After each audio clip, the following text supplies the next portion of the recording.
নমস্কার বন্ধুরা, এডি গার্ডেনিং চ্যানেলে আপনাদের সবাইকে স্বাগত জানাচ্ছি। আমি দেবাশিস। বন্ধুরা, আজকে আমি আপনাদেরকে ছাদের উপর কিভাবে ভেন্ডি চাষ করবেন, কি ওষুধ দিতে হবে পোকা যখন লাগবে, তার কিভাবে পরিচর্যা করতে হবে, সব কিছু জিনিস আজকে এই ভিডিওতে আমি ভালো করে বুঝিয়ে বলবো। ভিডিওটাকে অবশ্যই আপনারা শেষ পর্যন্ত দেখতে থাকবেন, যাতে মাটিতে চাষ করার থেকে আপনি খুব সহজে ছাদের উপর ছোট ছোট টবে চাষ করতে পারবেন। তো আসুন বন্ধুরা, কিভাবে চাষ করা হয় সব কিছু জিনিস আজকের এই ভিডিওতে আমরা জেনে নেব। বিশেষ করে ছাদ বাগানের টবে চাষ করার জন্য আমাদেরকে চারাগুলা তৈরি করে নিতে হবে। এইরকম সিডলিং ট্রেতে চারা তৈরি করতে পারেন। এতে আগে থেকে মাটি ছিল, তাই এগুলাকে আমি একটু তেড়ে হালকা করে নিচ্ছি।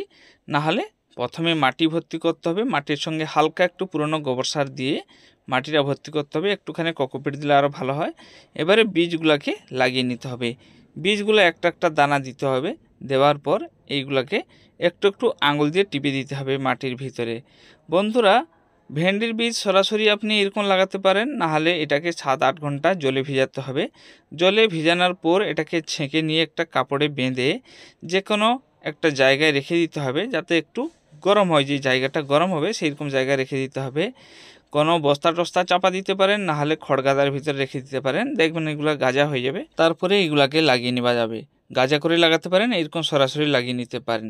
এবারে হালকা একটু জল ছিঁচিয়ে দিতে হবে, যাতে মাটি ভিজা আছে। বেশি জল দেওয়া হবে না, বেশি জল দিলে বীজগুলো পচে যাবে। এবারে 2-3 দিন 4 দিনের জন্য এটাকে যেখানে বেশি রোদ লাগে না সেরকম জায়গায় রেখে দিতে হবে। দিলে আর বীজগুলা তাড়াতাড়ি নষ্ট হবে না, সবগুলা গাছ হয়ে যাবে। কিছুদিনের পর ওই বীজ থেকে চারা হয়ে গেছে, ওইগুলোকে আমরা লাগিয়ে নেব।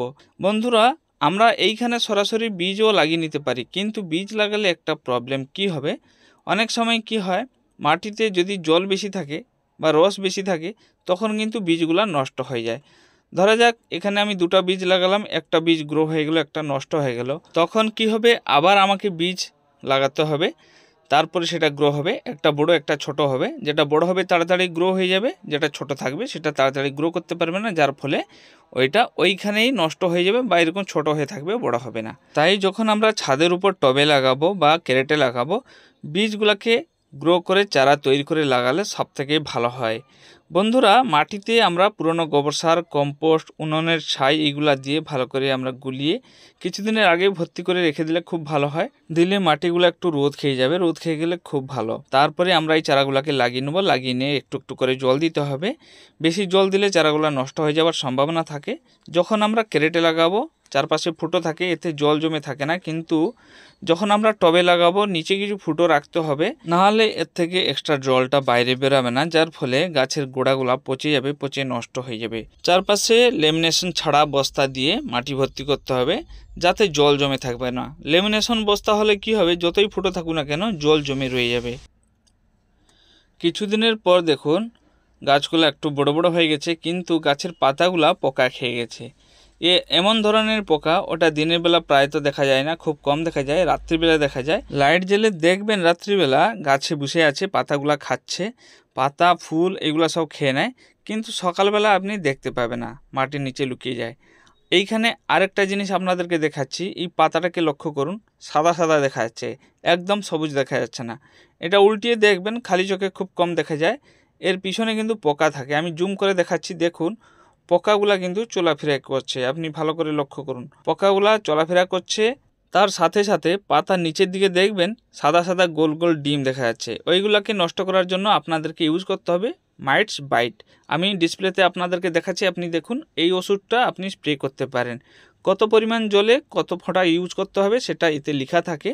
যদি না জানতে পারেন তাহলে ওষুধ দোকানে জিজ্ঞাসা করলে তারা বলে দিবে। জলে গুলিয়ে ওইটাকে ভালোভাবে স্প্রে করতে হবে। পাতার উপর নিচ দুপাশ করে স্প্রে করতে হবে।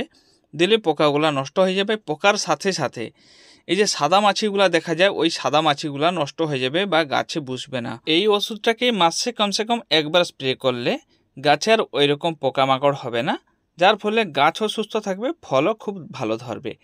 এই যে পাতাগুলো দেখছেন ফুটো হয়ে গেছে না, এই পাতাগুলো ফুটো হয়ে গেছে ওই পোকাগুলোর কারণে। এই যে বোড়া পোকা, এই বোড়া পোকাগুলোকে রাত্রিবেলা এসে নষ্ট করে দিতে হয়। এই পাতার নিচে কখনো কখনো দেখা যায়, দেখুন এইখানে একটা পোকা আছে, এটা পাতা খাচ্ছিল। এই যে পোকাটা, এই পোকাটাকে হাতে নিয়ে নষ্ট করে দিতে হবে। আপনি এটাকে কীটনাশক দিয়ে স্প্রে করতে চাইলে এটা খুব ভালোভাবে নষ্ট হয় না, কারণ এটা দিনের বেলা মাটির নিচে থাকে, আর ওষুধ তো আপনি রাত্রিবেলা স্প্রে করতে পারবে না। তাই এতে আপনি নিম অয়েল স্প্রে করলেও কিছু মাত্রায় ওই পোকাটা কম হয়ে যায়, নাহলে একটা স্প্রে করতে পারেন। সবথেকে ভালো হবে যদি এগুলোকে হাতে নিয়ে নষ্ট করে দেওয়া হয়। আর প্রত্যেকটা গাছে দেখুন ফুল চলে আসছে। 3-4টা পাতা হওয়ার পরে এই গাছগুলোয় ফুল চলে আসে, ফুল থেকে ফল হতে শুরু করে। গাছগুলো যখন এইরকম একটু একটু বড় হয়ে যায়, এর গোড়ায় দিতে হবে পুরনো গোবর সার, কম্পোস্ট, কিচেন কম্পোস্ট, এইগুলোর ভিতরে যে কোনো একটা হলে হবে।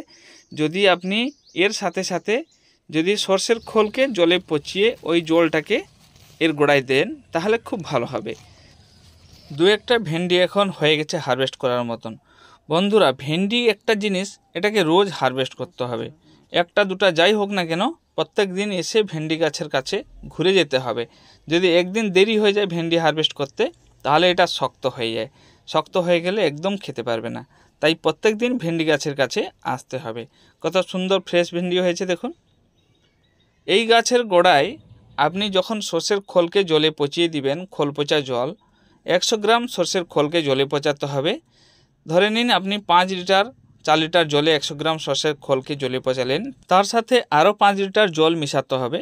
মিশিয়ে ভালো করে গুলিয়ে ওই থেকে একটু একটু জল নিয়ে সবগুলা গাছের গোড়ায় দিতে হবে। যদি আপনি ওই সব জিনিসগুলা না দিতে চান বা আপনার কাছে না থাকে, তাহলে আপনি NPK 10-26-26, তার সাথে হালকা একটু দিতে হবে DAP, 10 ভাগের 1 ভাগ DAP দিয়ে মিক্স করে গাছের গোড়া থেকে একটু দূরে এগুলাকে দিয়ে মাটি ঢাকা দিয়ে দিতে হবে। মাটি ঢাকা দিয়ে জল দিতে হবে।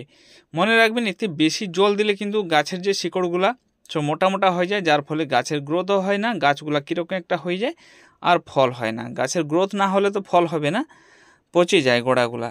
তাই আপনি জল প্রত্যেক দিন দিবেন, কিন্তু কম কম করে পরিমাণে দিতে হবে, যাতে গাছটা মারা না যায় বা গাছের গোড়ায় বেশি জল না হয়ে যায়। দিলে আপনি খুব সুন্দর ফল পাবেন। ভেন্ডি গাছ লাগানোর সঠিক সময়টা হচ্ছে ফেব্রুয়ারি মাস লাস্ট, মার্চ মাস ফার্স্ট।